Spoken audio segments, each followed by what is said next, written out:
Amém, irmãos. Bom dia. Jesus é o Senhor.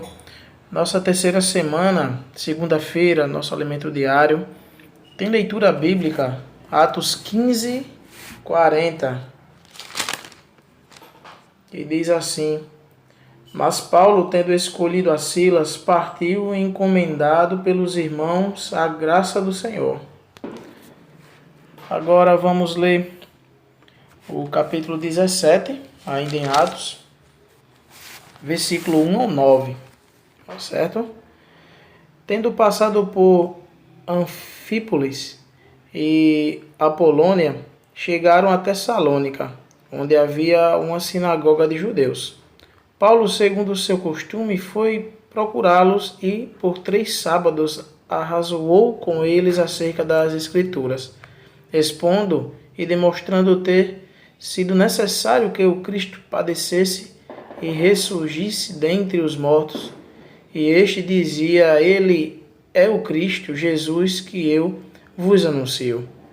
Alguns deles foram persuadidos e unidos a Paulo e Silas, bem como numerosa multidão de gregos piedosos e muitas distintas mulheres.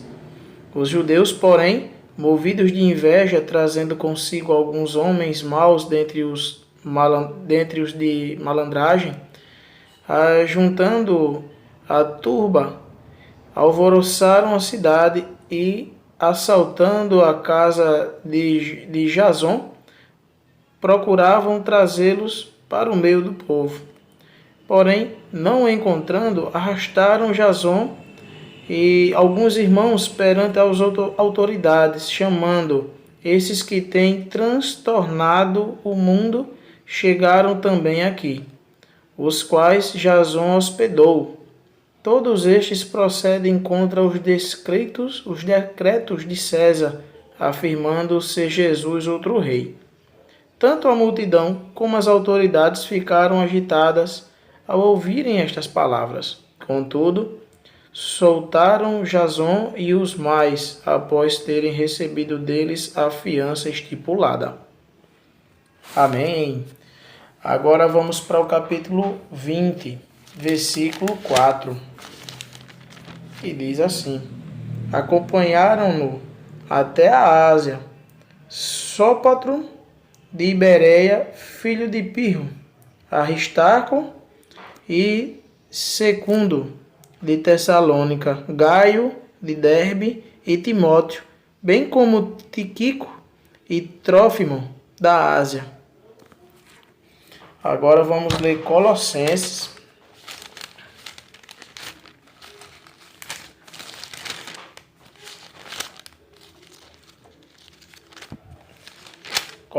capítulo 4, versículo 10.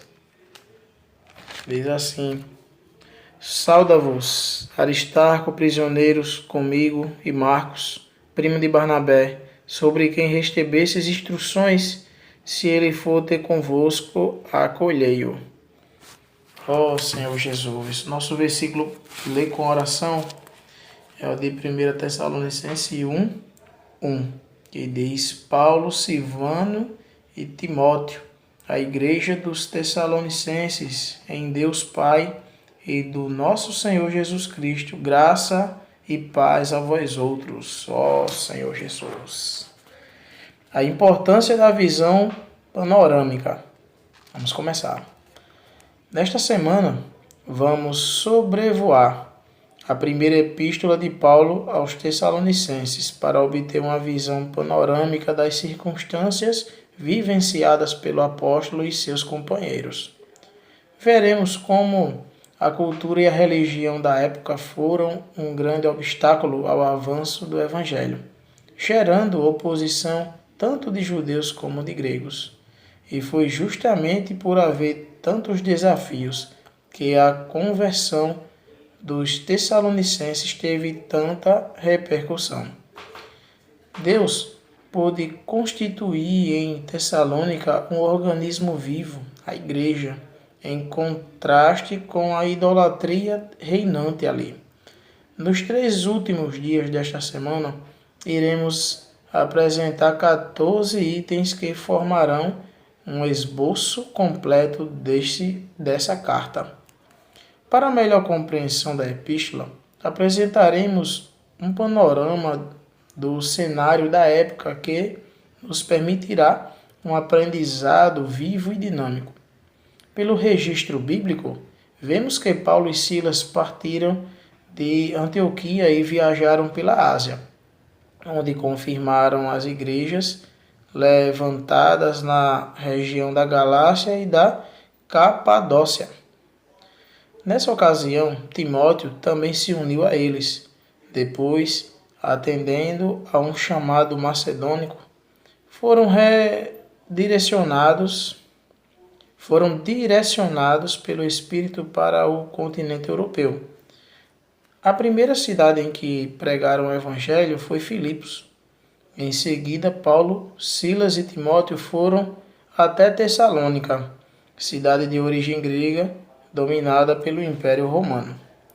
Em Atos, é-nos mostrado que por 3 sábados, ou seja, por mais ou menos 3 semanas, o apóstolo permaneceram em Tessalônica.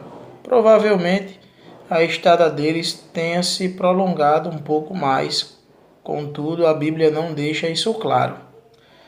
Um segundo aspecto que extraímos da passagem acima é que Paulo, por não ter outro lugar para realizar suas pregações, procurou a sinagoga dos judeus. Nesse lugar se falava das Escrituras e para ali concorriam os gregos piedosos, isso é, aqueles que buscavam conhecer o Deus único. O versículo a seguir descreve o conteúdo da pregação de Paulo aos Tessalonicenses, expondo e demonstrando ter sido necessário que o Cristo padecesse e ressurgisse dentre os mortos. E esse dizia: Ele é o Cristo Jesus, que eu vos anuncio. Aqui o apóstolo apresentou uma grande novidade para todos, o tema da ressurreição. E com certeza também anunciou a segunda vinda do Senhor Jesus, quando então a era atual será encerrada com a introdução de seu reino eterno. Portanto, ao falar de um novo rei, a atenção do Império Romano poderia ser despertada a fim de evitar qualquer tentativa de revoltas ou movimentos de independência. Pregar sobre um rei que viria no futuro e traria seu reino era uma questão delicada, um problema político. Percebemos claramente quais pessoas futuramente comporiam a igreja em Tessalônica. Alguns poucos judeus e uma multidão de gregos. Alguns deles foram persuadidos e unidos a Paulo e Silas, bem como numerosa multidão de gregos piedosos e muitas distintas mulheres. O Evangelho também havia alcançado muitas distintas mulheres. E esse é o primeiro relato bíblico desse fato ocorrido em Tessalônica. O segundo está relacionado ao que ocorreu em Bereia, onde mulheres gregas de alta posição igualmente se converteram a Jesus. O Evangelho então passava a alcançar pessoas de alto nível cultural e social. Nessa promissora igreja, dentre os judeus convertidos estava Aristarco, que foi muito útil a Paulo como seu cooperador e companheiro de prisão. Tais pessoas salvas pela pregação do Evangelho possuíam recursos humanos e financeiros, um bom entendimento da palavra e eram influentes na sociedade. Havia uma grande expectativa por parte de Paulo e Silas com relação ao progresso dessa igreja. Lamentavelmente, Paulo e Silas tiveram de fugir de Tessalônica, o que lhe doeu o coração, pois desejavam trabalhar mais ali e gerar uma igreja modelo. O pano de fundo dessa epístola é muito útil porque nos permite ter uma visão mais completa do ambiente em que viviam os tessalonicenses daquela época e de como a igreja foi levantada ali. Amém. Jesus é o Senhor. Pergunta: quais são os benefícios dessa visão panorâmica?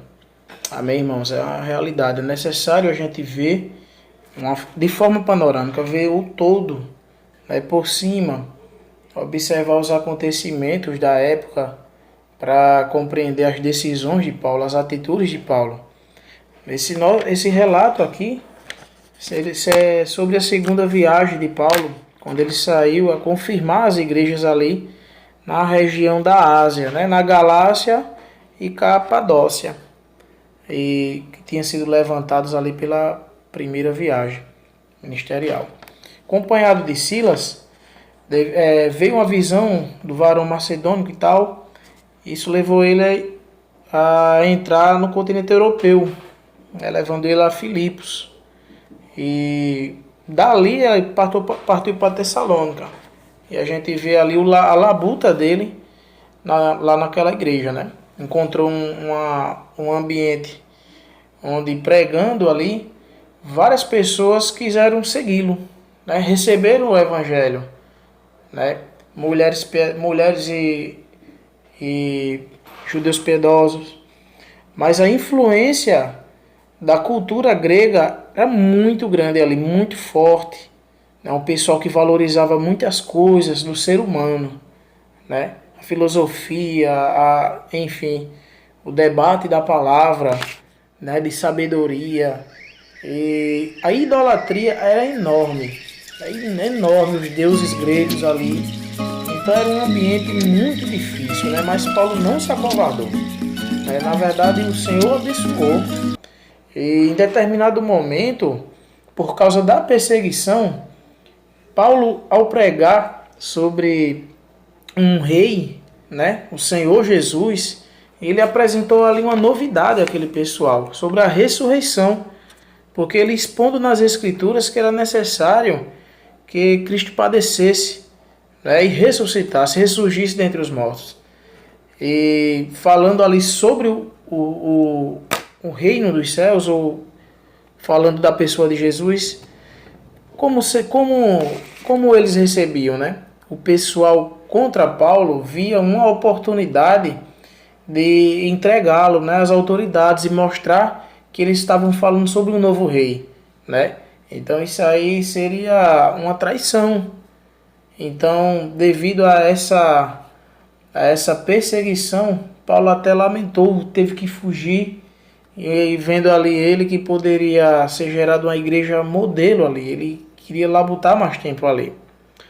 Mas louvado seja o Senhor, irmãos, que a gente possa se encorajar, né, perceber que quando tomamos a atitude em pregar o evangelho para alguém, aquele a quem o Senhor nos der, né, é o Senhor que vai nos abençoar. O Senhor pode fazer muitas coisas, irmãos, através de nós, né? Jesus é o Senhor. Amém.